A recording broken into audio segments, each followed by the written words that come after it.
مرکز مطبوعات کمیته اولویت‌های فوق‌العاده تاجیکستان خبر داد که طی روزهای 9 و 10 مارس سال 2024 از کیلومتر 57 تا کیلومتر 73 راه دوشنبه خوجند 29 ترمه فرآمده، روز 2 مارس ساعت 13:20 با چندین ترمه دیگر از کیلومتر 81 تا 158 این یگانه راه زمینی بین ولایت سوغ و مرکز تاجیکستان فرو ریخته است. اثرات این آفت طبیعی را با استفاده از تکنیک مخصوص کارمندان این شرکت همراه با کارمندان کمیته اولویت‌های فوق‌العاده برطرف کردند و حرکت نقلیات توسط این شوارع پرراه برقرار کرده شده است. از جمله موج دوم ترمه ها روز 2 مارس ساعت 15:40 برطرف کردند. گفته می شود کسی بر اثر این آفت آسیب ندیده است.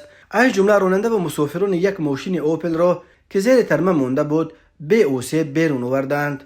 در عموم طی 2 روز آخر در راه دوشنبه خوجند 40 راننده و مسافران را از مناطق خطرناک کوچانده آنها را با جای خواب و خوراک گرم تامین کردند. روز 11 مارس سال 2024 راه دوشنبه خوجند برای حرکت تمام نوع‌های نقلیات باز بود، ولی کمیته اولویت‌های فوق‌العاده هشدار داد که به دلیل بارش‌ها تا 13 مارس خطر فرو ریختن ترمه و سنگریز همان در ناحیه‌های غربی ولایت مختار کوهستان بدخشان، در قطارگاه‌های ایثار، همچنین در راه‌های دوشنبه خوجند، چنوق، دوشنبه رشت لخش، دوشنبه سنگوار کولاب درواز، ونج خوروغ اشکوشم، خوروغ مرغوب زیاد است. در رابطه با این کمیته از اولی دعوت می نماید که از سفرهای بی ضرورت به مناطق از لحاظ آفت‌های طبیعی آسیب پذیر خودداری کنند. رفتن به جمع‌آوری ایزام، شکار و ماهیداری از منطقه های ترمخیز نیز در این روزها مصلحت داده نمی شود. همچنین از رانندگان خواسته شده است که